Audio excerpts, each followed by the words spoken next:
I will tell you that many of you, God has answered your prayer. He's not about to answer. It's just that you don't know how answers come, and so you've thrown away the answers. We are going to be looking at the story of the wife of the sons of the prophet. Her answer was in her house. I can imagine the woman sitting in the morning and saying, look at my husband, you prophesied and died and left me with trouble. They're about to take my children, and the oil was knocking. Madam, look back, I am here, I can bail you out. The law of increase. Almost everything God will give you will come in a form that does not look like what you are praying for, but contain within it. Are we together? Yes. Oh God, give me wisdom. Then God gives you a good friend.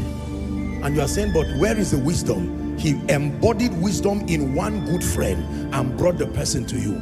You can push the friend away in search for wisdom, and heaven will be crying and say, you just lost wisdom of 10 years by driving Abraham away. Lot, I answered your prayer for increase by bringing Abraham. You pushed Abraham and went to Sodom and Gomorrah. Now your life begins to go down. Who is learning? Most believers do not have the discernment to understand how greatness and how increase occurs. I've seen a number of our people involved in poultry and involved in farming. We have a number of people here who are actively involved, and sometimes you'll be amazed to see when the little chicks hatch.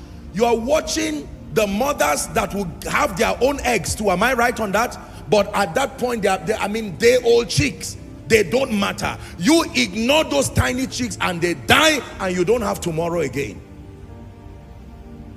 There are many families who say, Lord, wipe our tears, and the answer is in the pregnancy of the woman. As that child arrives, God says, whatever you do with that child is your 30 years at a risk, or your 30 years as a blessing. And the woman throws away the child, the husband throws away the child. What are they looking for? Money, favor from government, politicians, and they throw the child that was sent as an answer. And guess what? Another person begins to train the child in the way of the Chaldeans, a way that is inconsistent with the blueprint of the covenant. And then that child who is supposed to be a blessing, by age 12 becomes an armed robber. And they go back and say, God, this was not my bargain. He said, well, you wasted your seeds. You asked me for greatness. I answered you in a child.